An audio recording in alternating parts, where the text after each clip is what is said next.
The video is purely educational and is not a financial advice. Trading involves financial risk. Past performance is no guarantee of profits. Please consult a SEBI registered financial advisor before making any investment decisions. दोस्तों कुछ दिनों से तो गजब का ही तमाशा देखने को मिल रहा है। ट्रम्प साहब कह रहे हैं कि भाई ईरान के साथ हमारी नेगोशिएशन होने वाली है, निफ्टी हमारी धाड़ से ऊपर भाग जाती है।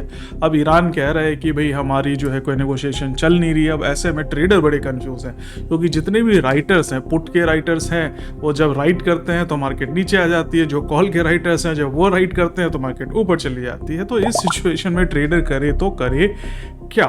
तो हम इस वीडियो में एनालिसिस करेंगे कि आगे आने वाले दिनों में, यानी कि कल और उसके बाद अगले हफ्ते में क्या हालात हो सकते हैं निफ्टी के। क्या निफ्टी का बॉटम बन गया, अब यहां से निफ्टी ऊपर जाएगी, खरीदो झोला भरो, या फिर अभी डर बाकी है? निफ्टी क्या कह रही है, फंडामेंटल्स क्या कह रहा है, टेक्निकल्स क्या कह रहे हैं, और हमारी क्या ट्रेडिंग स्ट्रैटेजी होनी चाहिए, इन्वेस्टमेंट स्ट्रैटेजी होनी चाहिए, सब कुछ डिस्कस करेंगे इस वीडियो में। तो ध्यान तक लास्ट तक जरूर देखें और उसके बाद कमेंट करें कैसी वीडियो आपकी लगी, या फिर अगर कोई डाउट है तो I will be happy to help you out. दोस्तों चलिए आपका और समय बर्बाद नहीं करेंगे, सीधे मुद्दे पे आते हैं।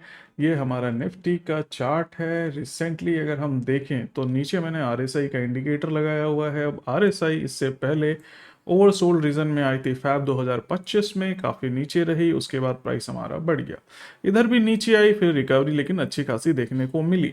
अब यहाँ एक बड़ी गजब की सिचुएशन है कि हमारे पास यहाँ अगर देखें तो हमारा आरएसआई 30 को बहुत पहले हिट कर चुका था, ऑलमोस्ट इसी लेवल पे, ओवरसोल्ड पे। उसके बाद भी हम अपन को प्राइस नीचे दिखा, and then suddenly due to news ये हमें जंप मिला था 3 फरवरी को। एंड उसके बाद हम देख रहे हैं कि वापस से आरएसआई ओवरसोल्ड रीजन में हिट किया, लेकिन उसके बाद फिर प्राइस और नीचे आया, फिर और प्राइस नीचे आया, आरएसआई ओवरसोल्ड रीजन में ही है। दोबारा से प्राइस ऊपर गया है, प्राइस रिकवरी है, तो क्या ये फिर कहीं नीचे ना चला जाए? तो स्वाभाविक सी बात है कि कई बार फॉलिंग ट्रेंड में जो है हमारा आरएसआई इंडिकेटर जो है सही से काम नहीं कर रहा होता है। हमें क्या करना है इस सिचुएशन में समझते हैं। तो हम इस सिचुएशन में थोड़े से बड़े टाइम फ्रेम में आ जाते हैं, जैसे कि हम वीकली टाइम फ्रेम पे आ जाते हैं। अब अगर आप वीकली टाइम फ्रेम में देखेंगे तो यहाँ पे वो जितने भी फेक हमारे पास आरएसआई बॉटम्स थे, यानी कि ओवरसोल्ड रीजन था हमारा, वो सब खत्म हो गया। Now price is hitting actually 30 period, यानी कि 30 ओवरसोल्ड रीजन वीकली में। तो क्या यहाँ बॉटम बन गया और प्राइस हमारा ऊपर आ जाएगा? देखिए बुलिश सिग्नल तो है आरएसआई का, बट अभी क्या यहाँ से रिकवरी हो जाएगी, ये बॉटम हो जाएगा, इस वीडियो में मैं आगे बताऊंगा, तो ध्यान से आपको सुनना है। अब एक चीज और गौर करने वाली है, अगर आप ध्यान से देखेंगे तो जो हमारा प्राइस है वो टेक्निकली ऊपर जा रहा है और हमारा जो आरएसआई है वो नीचे आया है।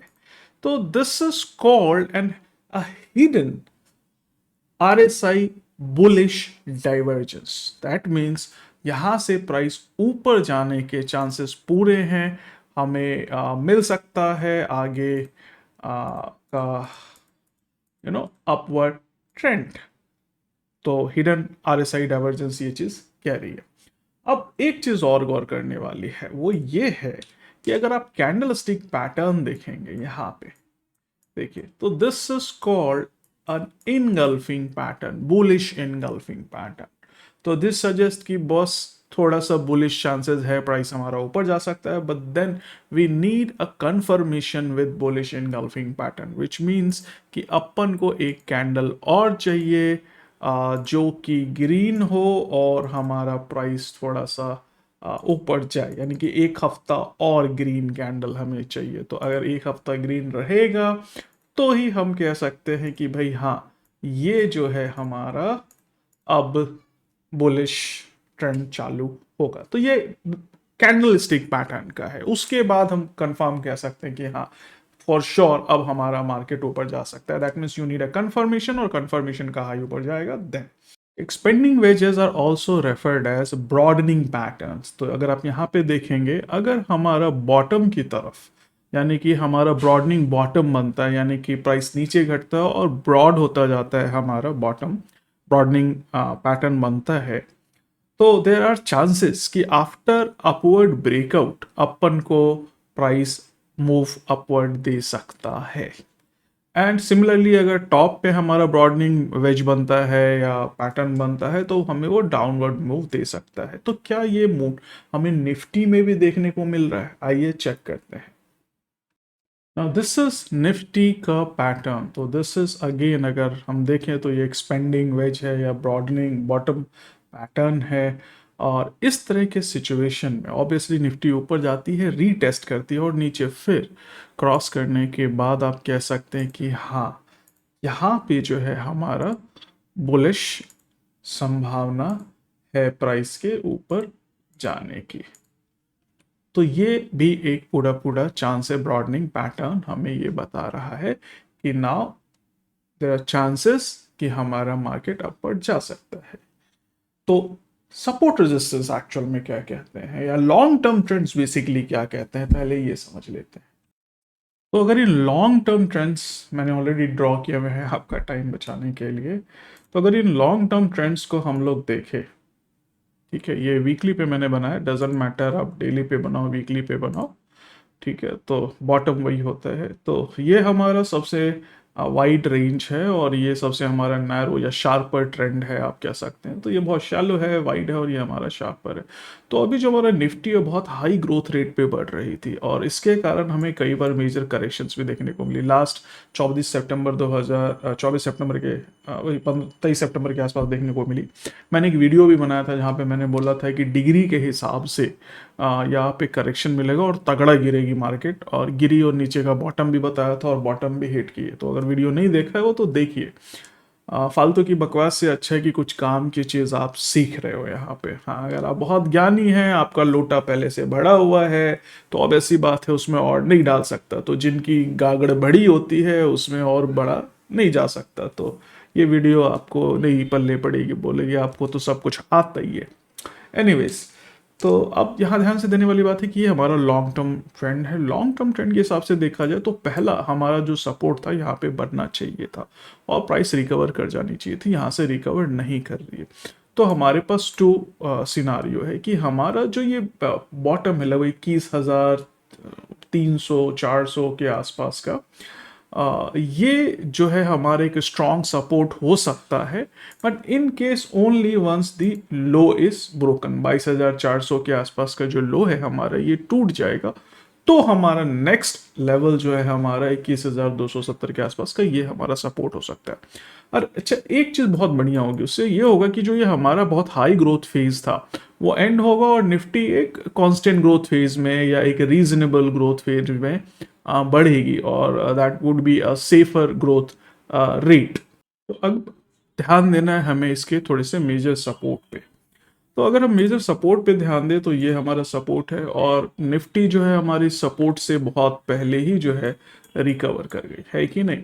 तो भाई ये तो हमारा निफ्टी रिकवर कर गई, तो क्या हमारा ये सपोर्ट पे प्राइस नहीं जाएगा? क्या निफ्टी हमारी बॉटम बना ली और पहले कैसे रिकवर कर गई इनफैक्ट सपोर्ट से? देखिए, डेफिनेटली ये आपका सपोर्ट हो सकता है अगर प्राइस यहाँ नीचे आती है और यहाँ से रिकवरी देती है। दरअसल इसने अभी एक नया आपको स्विंग लो बनाया है और कह सकते हैं नया सपोर्ट बनाया। तो ऐसे कैसे यहाँ पे बना लिया? देखिए, सपोर्ट कोई लक्ष्मण रेखा नहीं होती कि एग्जैक्टली यहीं से प्राइस हमारा घूमेगा। सपोर्ट एक एरिया होता है, एक जोन होता है जहां से प्राइस घूम सकता है। देखिए, आप ये नहीं कह सकते कि आलू जो एग्जैक्टली जो है 50 रुपए पे ही महंगा होगा। आलू जब 40 से बढ़ने लग जाता है तो कुछ लोग कहते हैं कि महंगा होगा, इसी तरह 50 जाते जाते सब कहने लग जाते हैं कि महंगा होगा, तो 40 से 50 के बीच में लोगों को महंगा लगने लग जाता है। तो वो एक रीजन होता है, एक एरिया होता है।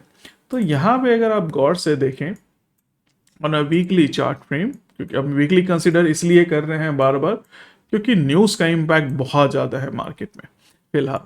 तो अगर हम वीकली कंसिडर करते हैं तो आप देखेंगे जो हमारी वीक की ग्रीन कैंडल है जिसने बॉटम बनाया था और प्राइस हमारा ऊपर चला गया था, this is basically creating a demand zone area and हमारा जो प्राइस है उस डिमांड जोन से हिट होकर के रिकवर किया है। तो this is a very good recovery sign here, but अभी नहीं कह सकते कि मार्केट रिकवर करेगा अनटिल अनलेस प्रीवियस हाई जो है हमारा कैंडल का ये ब्रेकआउट हो, यानी कि लास्ट हाई जो था हमारा ये ब्रेकआउट हो। दूसरी बात ये है कि जो हमारा डिमांड जोन होता है, ठीक है, ये हमारा नो ट्रेडिंग एरिया होता है। हम कभी नहीं कहते लोगों को कि यहाँ पे ट्रेड करो। दूसरा, डिमांड जोन के नीचे हमारा लिक्विडिटी एरिया होता है, यानी कि ये एक ऐसा एरिया होता है जहाँ पे ज़्यादातर जो मार्केट मेकर्स हैं, बड़े प्लेयर्स हैं, वो अपना खेल दिखाते हैं। यानी कि आप कह सकते हो कि ज़्यादातर लोग यहाँ पे जो लॉन्ग करते हैं, बाई करते हैं, उनका स्टॉप लॉस यहाँ होता है, और जहाँ आपका स्टॉप लॉस होता है वहीं पे उनकी बाइंग होती है, क्योंकि ज़्यादातर लोग जो बेच के निकल रहे होते हैं, सेल करके, उनसे बाय करके ये अपना झोला भरते हैं। इनको बहुत ज़्यादा सेलर्स चाहिए ताकि ये बाय कर सके। तो दिस इज एन एरिया जहां पे आपको अब नेक्स्ट बाइंग करनी चाहिए, यानी कि जो हमारा डिमांड जोन है, इसमें जो बाइंग होनी थी हो गई। अगर प्राइस नीचे आता है तो आप इस एरिया में पोजीशन नहीं बनाएंगे, आप इस लाइन के नीचे बनाएंगे, इस डिमांड जोन में बनाएंगे as a trader. But investor को क्या करना चाहिए? देखिए, अभी जो इन्वेस्टमेंट की या थोड़ी शॉर्ट टर्म की ट्रेडिंग स्ट्रैटेजी बहुत शानदार है, वो मैं आपको बताऊंगा, आपको मजा आ जाएगा एक्चुअल में। और आप बाद में बोलोगे हाँ सच में इस समय मैंने बहुत अच्छा रिटर्न बनाया प्रवीण खेतान जी की कृपा से। अभी देखते हैं, आपको बताते हैं। एक चीज और गौर करने वाली बात है, ये जो प्राइस है अभी फिबोनाची के लास्ट सपोर्ट पे है। अगर आप ड्रॉ करेंगे फिबोनाची यहाँ ट्रेंड पे, तो ये जो लो हमारा बन रहा है, मैं कुछ लाइन्स हटा देता हूँ, आपको थोड़ा सा समझ में आएगा। तो ये जो हमारा लो है 78% के आसपास का, this is our last support. अगर ये हमारा ब्रेक होता है, जैसे यहां से रिकवर कर गया, रिकवर करके इसका हाई तोड़ गया, तब तो प्राइस ऊपर जाने का मोर चांसेस हैं। एक हफ्ता और वेट करेंगे, फिर खत्म इफेक्ट, फिर हमारा तो बुलिश चालू है। और दूसरा ये है कि ये जो हमारा लास्ट सपोर्ट है, अगर ये ब्रेक होता है, प्राइस नीचे जाता है और 100% ये जो बॉटम है ये सपोर्ट तोड़ देता है, then we have further fall at 123.6%, यानी कि 21,000 का लेवल निफ्टी हमारा दिख सकता है। उसमें अभी देरी है, ठीक है। तो बोलो सर इतने इतने जो वाइड स्विंग्स हो रहे हैं, इसमें काम कैसे करेंगे? वो मैं आपको बता रहा हूं अभी कैसे काम करेंगे। दोस्तों, ईरान वॉर का रिस्क एमिनेंट है, वो बना हुआ है। तो जो हर रोज न्यूज आ रही है, इसके कारण हमारी निफ्टी बहुत वॉलेटाइल हो गई है। अचानक से 2-2.5% ऊपर भागती है, फिर 2-2.5% नीचे चली जाती है। बहुत ज़्यादा वाइड स्विंग है। नॉर्मली निफ्टी 1-1.5% से रेंज से ऊपर नहीं आती ऑन एन एवरेज, बट चूंकि न्यूज़ के कारण, सेंटिमेंट्स के कारण बहुत ज़्यादा वॉलेटाइल है, तो इसका जो न्यूज़ का रिस्क है ओवरनाइट ये बना रहेगा, ये मान के चलिए। यहाँ पे टेक्निकल्स कुछ नहीं कर सकते, फेल हो जाएंगे। अगर कोई बड़ा बम गिरा दिया यूएस ने या कुछ बड़ा हो गया, तो आपको क्रूड ऑयल के प्राइस के ऊपर बहुत ज़्यादा नज़र रखनी है, क्योंकि स्टॉक मार्केट से पहले क्रूड ऑयल मूव करेगा। बट जैसे ही आप ये समझो कि वॉर खत्म होगा, प्राइसेस जो है स्काई रॉकेट की तरह ऊपर भागेंगे एकदम जूम से, और काफ़ी अच्छा आपको देखने को मिलेगा। अभी पिछले 2 दिनों में भी कई सारे स्टॉक्स हैं 2-2.5%, 5%, 10% की रिकवरी दे रहे हैं। तो that's, people are very hopeful कि मार्केट हमारा जो है बहुत ऊपर जाएगा। अगर आप विक्स देखेंगे तो 25 के आसपास है, विच मीन्स फियर बहुत हाई है, price is almost at the bottom, ठीक है। तो यहाँ से रिकवरी के चांसेस पूरे पूरे, बट जैसे मैंने बोला ईरान वॉर चल रहा है, तो अभी किसी चीज़ की गारंटी नहीं है, बट हाई पॉसिबिलिटी है कि this could be a bottom. अब यहाँ पे आपको एक समस्या और है, वो है एफ का एग्जॉडस, यानी कि एफ लगातार जा रहे हैं, and this is primarily due to policy paralysis, ठीक है। हमारी जो सरकार है वो रिटेल ट्रेडर्स, इन्वेस्टर्स की जो विनती है, जो इनकी समस्याएं हैं, इन पे शायद बिल्कुल ध्यान नहीं दे रही हैं, कोई चर्चा ही नहीं है। तो हम कुछ कर नहीं सकते, हमें अपनी स्ट्रैटेजी को चेंज करना पड़ेगा। जब सरकार नहीं सुन रही तो हमें खुद चेंज होना पड़ेगा। दोस्तों, ये है निफ्टी पी का चार्ट। मैं इसके ऊपर पहले भी कई बार चर्चा कर चुका हूँ। अभी हमारी निफ्टी की पी 20.30 चल रही है। अगर आप गौर से देखोगे तो कोविड में जो हमारा लो था वो था 17 के आसपास, ठीक है। उससे पहले भी जितने बॉटम्स बने हैं वो है 18.6, यहाँ पे है कुछ, और ये एक और बॉटम हमारा बना था तकरीबन 28 अगस्त 2013 के आसपास की वैल्यूएशन थी। उसके बाद तो मार्केट हमारा रॉकेट ही था। एनीवेज, तो आप ये कह सकते हैं जो मीडियन पीई है वो है 20.92। तो anything below median PE can be considered कि मार्केट में अभी जो प्राइसेस हैं वो काफ़ी फेयरली प्राइस है, यानी कि आपको जो चीज़ें मिल रही हैं मार्केट में, स्टॉक्स मिल रहे हैं, वो बहुत उचित दामों पे मिल रहे हैं। अब अगर इससे नीचे जाता है तो उसको हम बोलेंगे सस्ता होना, बहुत सस्ता, अंडर वैल्यूड होना। तो अगर इनकेस प्राइस और घटता है and your PE falls below like 18 anything, तो आपको मेरे हिसाब से थोड़ा सा डाइवर्सिफाई करके, यानी कि 3-4 अलग अलग सेक्टर में स्टॉक्स में पैसा डाल कर करके इन्वेस्टिंग स्टार्ट कर देनी चाहिए। कैसे करोगे, किस हिसाब से करोगे, उसकी स्ट्रैटेजी अभी मैं आपको बताऊंगा। देखो, पहले आप 5 अच्छे सेक्टर से, इमर्जिंग सेक्टर से स्टॉक्स, आपको 5 स्टॉक चुनना है, 5 अलग अलग सेक्टर से। या तो आप हर सेक्टर से 2-2 कंपनी ले लो, वो ज़्यादा बढ़िया है, या हर सेक्टर से कम एक कंपनी ले लो। अब कौन से सेक्टर आप चूज़ कर सकते हैं जो इमर्जिंग है? जैसे डिफेंस है, एनर्जी है, आपको फार्मा है, आपके पास इंफ्रा है, और बैंकिंग है। बट बैंकिंग इमर्जिंग नहीं है, फार्मा में इमर्जिंग नहीं है, बट प्राइस काफ़ी अच्छे लेवल्स पे मिल रहे हैं। बैंकिंग में लोगों की कई राय ये भी है कि चूंकि मार्केट ख़राब है तो बैंक्स के लोन डिफ़ॉल्ट होंगे, ये होंगे, एक्सो होंगे। भाई, उसके लिए ऑलरेडी प्राइस एडजस्ट हो गया और आपको ये सस्ता मिल रहा है। So I am just suggesting you 5 this sectors. बाकी आपकी मर्जी है, 50 सेक्टर हैं, आपकी मर्जी है, जिसमें डालना है डाल लो, but select any 5 sector, these are my favourite. और इसमें से हर सेक्टर की एक कंपनी, या फिर हर सेक्टर की 2-2 कंपनी। जैसे बैंकिंग है तो बैंकिंग में आपने एक पीएसयू ले लिया और एक प्राइवेट बैंक ले लिया, इस तरह से 2-2 कर लो, या फिर एक भी कम से कम रखो, और हर एक में आपको इन्वेस्टमेंट करनी है। कब करनी है, कितनी करनी है, ये मैं समझाता हूँ आपको। आपको कुछ नहीं करना ज़्यादा, अपनी जो पूंजी है, जितना पैसा मार्केट में भी लगाना चाहते हैं, इसको 5 हिस्से में डिवाइड कर दीजिए, और हर हिस्सा एक लेवल पे हम ऐड करेंगे, लगाएंगे। तो कैसे लगाएंगे ये मैं समझाता हूँ। तो Fibonaccis are important support resistance levels. तो पहला तो आपको हिस्सा अभी इन्वेस्ट कर देना है, यानी कि आपने जो भी लगाना चाहते हैं, जैसे 10 लाख लगाना चाहते हैं तो 2 लाख रुपए आप अभी इन्वेस्ट कर सकते हैं इस लेवल पे, यानी कि 22,900 के आसपास प्राइस है हमारा, या 22,300 के आसपास प्राइस है। तो इस लेवल पे जो भी स्टॉक्स हैं, 5 स्टॉक चूज करके उसमें आप अपना 2 लाख डाल सकते हैं, यानी कि 5 स्टॉक है तो हर स्टॉक में 40-40 हज़ार रुपए आपके आ जाएंगे, अगर 2 लाख आप अभी डाल रहे हैं, 10 लाख का 2 लाख। अब अगर प्राइस हमारा नीचे चला गया, ठीक है, तो हमारा आ गया सपोर्ट पे 21,900 के आसपास।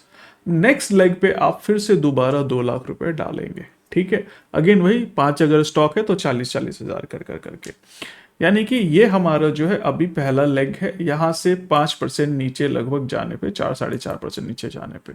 उसके बाद दूसरा जो हमारा होगा, पहला इन्वेस्टमेंट, दूसरा इन्वेस्टमेंट, फिर हमारा जो तीसरा लेग होगा ये होगा हमारा फिर से अगेन 4-4.5% जाने पे, ठीक है। फिर हमारा जो चौथा इन्वेस्टमेंट होगा दैट इज 138% पे होगा, ठीक है। ये हमारा लगभग 2-2.5% नीचे जाने पे 3%। और फिर हमारा जो लास्ट इन्वेस्टमेंट होगा वो होगा हमारा लगभग 161.8% पे। बट देखने वाली बात है कि ऑलमोस्ट जब हमारा मार्केट जितना बड़ा है उसका 68% गिर जाएगा, तब तक हमारी सारी इन्वेस्टमेंट हो जाएगी और मार्केट काफ़ी नीचे चला जाएगा, दैट इज अप्रॉक्सीमेटली 19,000 के आसपास। और आपका जो पी होगा मार्केट का that is be far below 17। तो आप बहुत ज़्यादा सस्ते पे इन्वेस्टमेंट कर चुके होगे। दूसरी बात, अब आपको घबराना नहीं है, क्योंकि आप हर लेवल पे बहुत सस्ता आपने लिया है और रिकवरी मिलने पे आपको बहुत अच्छा फायदा होगा। अब देखने वाली बात यह है कि अगर जहां से आपने खरीदा, मान लेते हैं यहाँ पे आपने खरीदा, अभी खरीदा और यहीं से रिकवरी मिल गई, बढ़िया बात है ना यार, आपको फायदा मिल रहा है। दूसरी बात, मान लेते हैं नीचे आता और फिर यहाँ से रिकवरी मिलती है, तो आप देखो एक सिंगल रिकवरी जो है, पहली बात तो इसका लॉस खत्म कर देगी, और दूसरा इसका जो प्रॉफिट आएगा फर्दर और भी लॉस खत्म करेगी, और इसके ऊपर जाने पे दोनों का आपका प्रॉफिट चालू हो जाएगा। सो हर लेग पे आपको सेम क्वांटिटी डालनी है, ऐसा नहीं कि डबल करना है या 4 टाइम्स करना है, एवरेजिंग करना है, नहीं, सेम 2-2 लाख, ठीक है, 5 हिस्से में हमने बांटा। दूसरा, लेट्स सपोज हमारी किस्मत अच्छी है, यहीं से प्राइस हमारा बढ़ गया, तो आगे की जो हमारी एवरेजिंग होगी वो 61.8 पे हमारा नेक्स्ट लेग ऐड होगा, यानी कि एक यहाँ पे, दूसरा 61.8 पे करेंगे ऐड। तीसरा हमारा जो ऐड होगा 38.2 पे, या कर सकते हैं 50% पे भी, फिर 38.2 पे और फिर 23.6 पे आप फर्दर ऐड कर सकते हैं। यानी कि सारा पैसा यहीं पे नहीं डालेंगे, अगर बढ़ रहा है प्राइस तो भी हम अलग अलग लेवल पे पैसा ऐड करेंगे बढ़ते हुए में भी। तो बोला सर ऐसा क्यों है, हम सारा लमसम में यहाँ पे डाल लेते हैं। See the problem here is when the market is news driven, I am not focusing much on making a lot of profit. मेरा मानना है प्रॉफिट आएगा, आई एम हैप्पी, आगे भी प्रॉफिट आता रहेगा, मौके मिलते रहेंगे मार्केट में, कौन सी बड़ी बात है। लेकिन मैं ये चाहता हूँ कि लमसम के चक्कर में हम मोटा नुकसान न उठा ले, है ना। और मार्केट अगर और नीचे गिर रही है, आप पहले से लॉस खा रहे हो, अब बॉटम पे खरीदना चाहते हो, बॉटम पे खरीद करके आप फायदा उठाना चाहते हो, लेकिन और नीचे गिर गई तो जो लॉसेस होंगे वो इररिपेयरेबल होंगे, यानी कि नॉट रिपेयरेबल होंगे। आप ऐसे लॉस में जाओगे जहां पे आपके लिए बहुत ज़्यादा स्ट्रेस हो जाएगा। तो trading is not only about forecasting, trading is more about strategizing your investment decisions. दोस्तों कहने के लिए बहुत कुछ है, how to short sell in this market, how to do intraday trading in this market, what option strategy we can use, there are lot of things. दूसरी बात ये होता है कि कई बार आप पढ़ना चाहते हैं, सीखना चाहते हैं, पढ़ के सीख के करना चाहते हैं, बट आपके पास टाइम ही नहीं निकलता एनालिसिस का। तो इस सिचुएशन में I can help you with that. Visit malamalindia.com। I am SEBI registered adviser. आपको वहाँ पे कई सारी सर्विसेज हैं। अगर आपके पास समय नहीं है तो you can take professional guidance for your trading investments related queries. And दूसरा ये है कि अगर आप प्रोफेशनली सीखना चाहते हैं प्रॉपर सीरीज़ में, तो आप विज़िट कर सकते हैं praveenkhaitan.com। मिलते हैं अगले वीडियो में, निफ्टी के ऊपर एनालिसिस फर्दर करेंगे हर हफ्ते की तरह। इस चैनल को सब्सक्राइब करना मत भूलिए, दोस्तों के साथ शेयर जरूर करिए। क्योंकि ज्ञान बांटने से बढ़ता है।